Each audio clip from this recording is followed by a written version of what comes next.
Hello, everybody. It's probably. It's a cool mask. My wife made me. Well, different scenery. I'm in the office right now. Essential worker. I had some stuff. Stopped working in the office, and I had to come down here for a little bit in order to unplug some cables and to do some hardware stuff. So I'm here. I'm wrapping up my day. I'm really wrapping up my day. Thank goodness. It's weird. I still don't get used to coming into here when there's nobody here. Normally, if I have to come in on like a Sunday or something, if something stopped working or I just have to pop in over the weekend, I get it. It's like, oh, it's the weekend or it's late at night. Nobody's here. But nobody is here. And nobody is here in Boston either. It's a very different feeling, and it's real weird. Just walking around and, like I drive in to sort of contain myself, but go outside and catch a breath of fresh air, and it's weird. It's really weird. So I've been working in the space and trying to keep the thingy on, keep to just my area or just to, one room to limit the space's exposure to me. Sort of the other way around. So yeah, it's a strange situation, but I'm here doing stuff.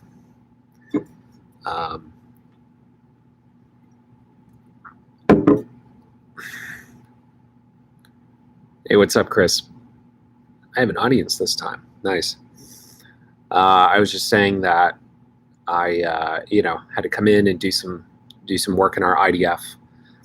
It's one of those things where you get a ticket, and in general we don't have somebody coming in this office specifically on a daily basis, because to get into Boston, for the most part you have to take public transit unless you have a car, and a lot of people just come in via subway or whatever. We're highly discouraging that, obviously. So, drive in and you get that ticket that's like, hey, can you go power cycle the server? Which just kills me. It's like, yeah, okay, I'll go power cycle that server, which is literally just unplugging the primary and the redundant power, letting it sit there for 2 minutes, and then plug it back in. So I try to condense as many of those tasks as I can to reduce the number of times that I have to come in and out of the city, and in and out of the space, because I don't want to bring a whole bunch of virus into the space.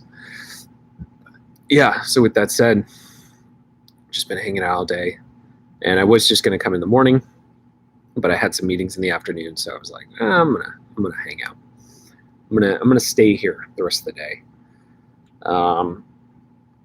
I texted Christina, my wife, and she was like, yeah, it's been great. We haven't been stepping on each other, and we have enough space. It's nice. It's hard, especially when multiple people are working. Like both my wife and I are working from home.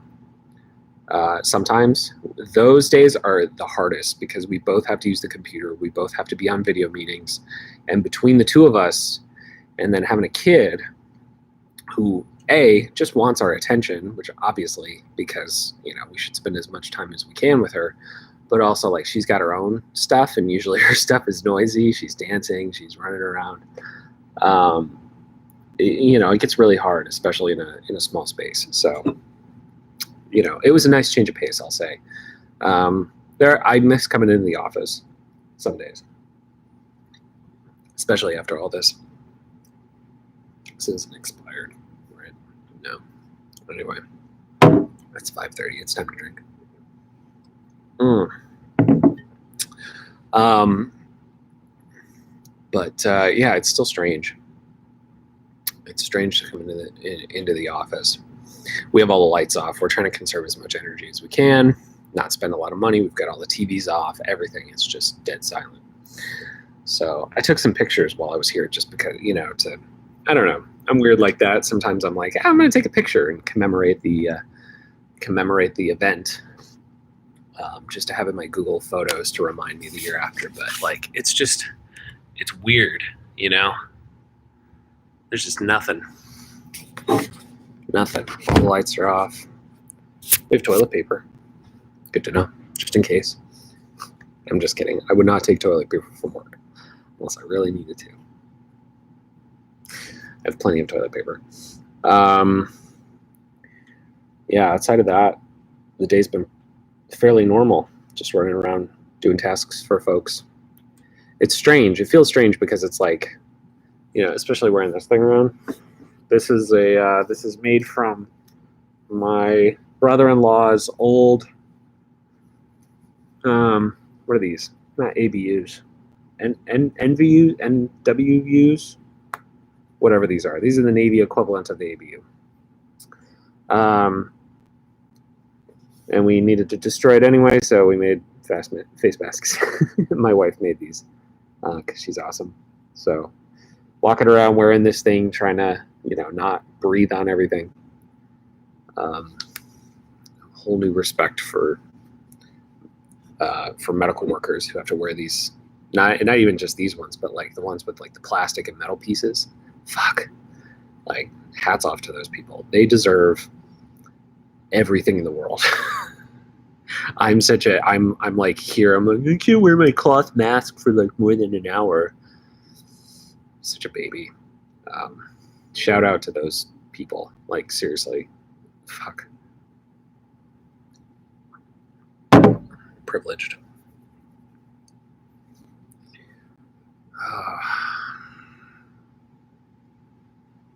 It's interesting because as we continue on, we're in like our second month now for us here at least here in Boston. We're going into our second month of this, and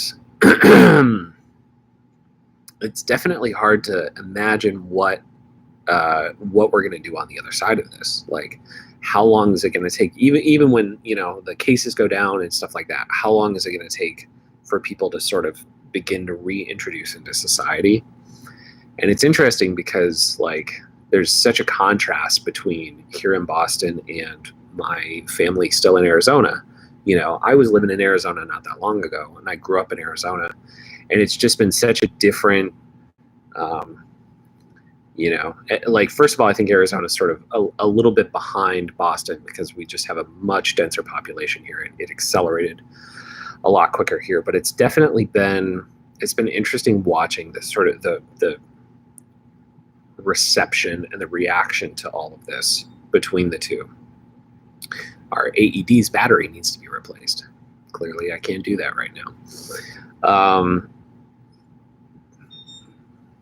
Shut up. Normally, we'd have to have somebody come in and replace the whole system, but they're not coming in here because we're closed. But if it does keep beeping, I'm going to have to change positions because that's really annoying. But fortunately, my family's doing all right. My sister is, doing online classes. She's Arizona State, moved all of her stuff over to online classes. My brother is the most prepared individual out of any of us because he's a gamer, and so he just he's been preparing his whole life for this. I'm a little worried about my parents, especially my dad, only because it's just I think everybody right now is like worrying about their parents, but it's one of those things where it's like you don't want to be overly worried. You want to keep a level head and just stay positive and be careful and wash your hands and do everything you can to try and mitigate this stuff. But it's just that level of uncertainty that we're trying to figure out right now, especially work. There's no real specifics. I think, my company's been doing a really good job of keeping us informed. Fortunately, it's actually, the timing is really funny because for the longest time, we needed a new way of like doing internal like communications here at our company. And it was this whole project that I was like part of. And this new internal communications tool we launched it like right before we had to start temporarily closing down offices.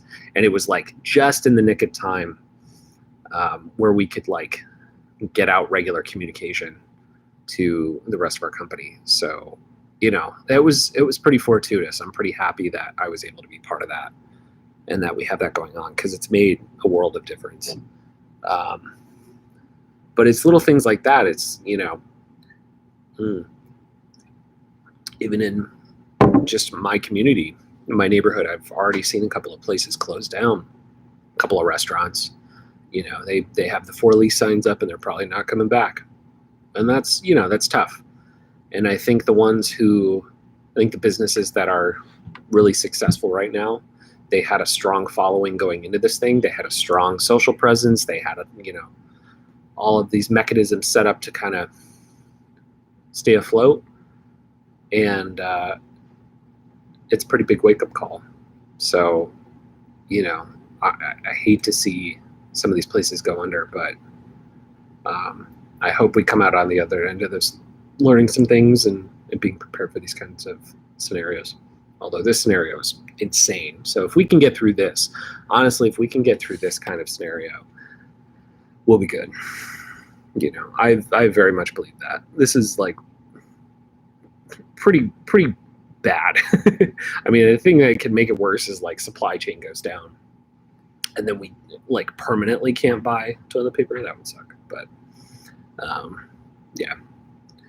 Anyway, here's hoping that we get to the other side of this. I will see you guys all later. I'm going to drive home. All the chains around me are doing fine from what I've seen. Different story for private places. Yeah, it's crazy. Hey, how's it going, man? Our cleaning dudes here. Yeah, it's been the chains are usually doing it. I don't know. Like we have some chains around here, like Dunkin' Donuts and stuff like that, where it's like, they're probably going to stick around for a little while. The small mom and pop places are the places I'm worried about, I'm worried about, oh man, there's this bakery near us that I love called A&J King Bakery. Andy and Jackie King, they're great people. And we've been going to this bakery since we moved to Salem, 7 years ago. And they had to close and it's temporary, hopefully. But it's one of those things where it's like, it's the places you really love and you go to all the time, and you try to support it everywhere you can, and you're like, oh man, it sucks if they have to close. Those are the ones I'm worried about. I'm worried about those ones because they don't have a ton of capital. They don't have a bunch of VC that they can just pull out of and stay afloat, or just lay off 3,000 people and maybe cut a little bit off the top for a little while. It's like a dude, his wife, and maybe like 4 employees. It's places like that where I hope they stick around. So I've been trying to do as much as I can to like support our local community, order out when I can. As long as that's helpful, but we'll see. That's all we can do. We can help each other out. The interesting thing too with the masks, because I've seen so many, like we have a 3D printer here. We have a couple 3D printers at different locations. And the big thing right now is like, we need to anybody with a 3D printer needs to like print masks and like get them out there. And it's interesting because there's a video, I think I'll link it in the description. It's from Learn Something Every Day, I think is the channel name. It's an awesome channel. I love the guy who runs the channel. He makes some great videos. But he points out that it's like not so much the like supply problem. I mean, that's a problem, but like it comes down to effective communication. It comes down to what are you going to do with the supplies once you have them, and like divvying out the supplies. You know, you can make 1,000 masks, but if you don't know like who to give them to, or like if people even need masks, maybe they needed valves, or maybe they needed some other shit, you know, your effort is kind of worthless. So really focusing on your local community, you know, not saying that as Americans we're not concerned about the rest of America. I think we are, and I hope that we come out on the other side of this, you know, a little bit more unified. But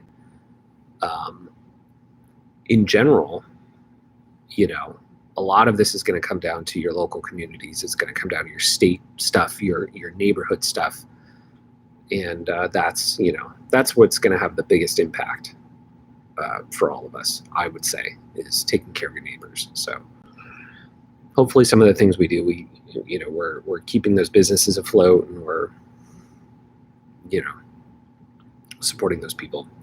I've been talking about this for far too long. It's now 16 minutes in, and all I've been doing is talking about the fucking coronavirus. That's the other thing. I have nothing else to talk about. There is clearly, I need to pick up some hobbies, or I need to like watch some new shows or something, because all I ever talk about is this fucking coronavirus, and I am so sick of talking about the coronavirus. But it's like the thing that we're all going through, so it's just easy to talk about. But I'm going to try and put some more effort into not talking about COVID-19 related stuff. I think for tomorrow's vlog, I'll do a little prep ahead of time and see if I can come up with some other shit I can talk about.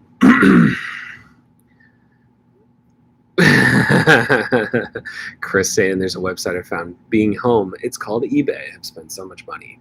Bro, let me tell you about that. Ever since Amazon's been impossible to get anything out of. So we have been going, like, we had this situation where we were thinking about like getting we're going to buy something, right? And it's unavailable on Amazon. It's like not even unavailable, as like people are selling it for like $1,000 at a, you know, like a 200% markup, something like that.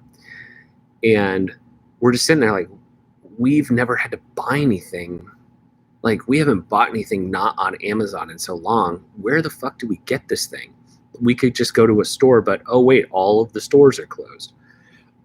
And it's such a silly thing, because there was a store in our neighborhood that I was thinking about. I'm like, fuck, they would definitely have this. Maybe there's some way that we can like call the owner, or like reach out to them somehow by email, and like maybe he can just like sneak into the store and like grab one, and then we can like Venmo him. It's this like guerrilla purchasing scenario that I had never expected we'd have to come to, because it's like, I know where the things are, you know, they exist somewhere, but because we're so used to buying stuff through Amazon, it's like now we get to the scenario where it's like, shit, Amazon's overloaded, their people are overworked, and you know, they're saying we need to hire 100,000 people in order to you know, keep up with demand and stuff like that, which is insane if you think about it. So yeah, eBay is a good idea though. I remember I need to go on eBay and buy something. I'm not going to say what, because it's personal. It's nothing weird. It's just it might be used for, you know, not so not some good. I'm going to look up some lock picking stuff. I'll just leave it at that. All right. But eBay is a good idea. I should go on eBay. I shouldn't go on eBay, but I'm going to go on eBay because you mentioned it, Chris. I'm going to go on eBay, and Disney pin hobby, I can only imagine. I have an entire lanyard. Can't be more weird than my recent Disney pin hobby. When Disney started putting out the pins, so like my family is insane about Disney World. Like my dad loves Disney World. And I mean, I love Disney World too, but like he loves Disney World.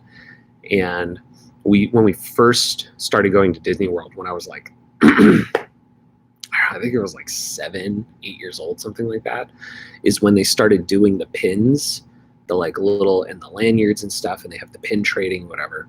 I have a lanyard. We have a couple of lanyards at my parents' old house, I'm sure, that have some old pins that are like some collector is probably just like, oh my God, I want all those pins. They're just like sitting in a box somewhere. So maybe I'll hit up my mom and be like, hey, do you guys still have those? And ship them to me and see what they're worth. I can't imagine they're worth that much. Maybe they are. I don't know. I got some classic Disney pins. Classic. It's like Beanie Babies. We had Beanie Babies for the longest time. We had a whole box of them, and then my parents were moving out of their old house. They were like, what are we going to do with these Beanie Babies? I was like, I don't know, get rid of them. Like, who's buying Beanie Babies? And, we traded some in, and we got some like store credit and stuff and bought some other stuff. But, oh my God, just the things that we collect, the things that we buy. I definitely haven't bought nearly as much stuff like in the last month. No real opportunity to go out to eat. I went out to eat today. I grabbed some food because there just happened to be a place down here that I like normally that was open. And I was like, oh, I want you guys to stay open. I'm going to go buy some food. But been eating at home. Haven't really been buying anything. Video games, been buying a few video games. Humble Bundle, although I'm still playing Animal Crossing right now. Although I found a bug and it won't let me progress in the story. And so Animal Crossing is getting real boring because you can only fish and like collect bugs so much. So yeah, I'd really like to advance in the story if I could, but it's this bug and Nintendo hasn't fixed it yet. So I don't know what I'm going to do about that. Pick up a new game, I guess. I just got the Humble Bundle, and there's a bunch of games in there, so I'll probably start going through some of those. Bannerlord's out. I can go look at Bannerlord. Mountain Blade 2 Bannerlord. My brother-in-law keeps telling me to go get that. Well, let me check something out. Anyway. This is almost done. I'm going to head home because I'm sick of being in a dark, super quiet office by myself. It's like, it's cool like the first couple of hours, and then you're like, wow, this is really dull. So this concludes our stream for today. Thank you. Thanks, Chris, for joining. I appreciate the questions. Thank you to everybody who's watching, liking, subscribing, whatever the hell you're doing. I appreciate it. I'm going to keep doing this as often as I can. And yeah, anyway, I'll see you tomorrow. Well, you'll see me tomorrow. I'm not going to see you because it's a one-way. You're watching me. Never mind. I'm going to go now. Bye, everybody.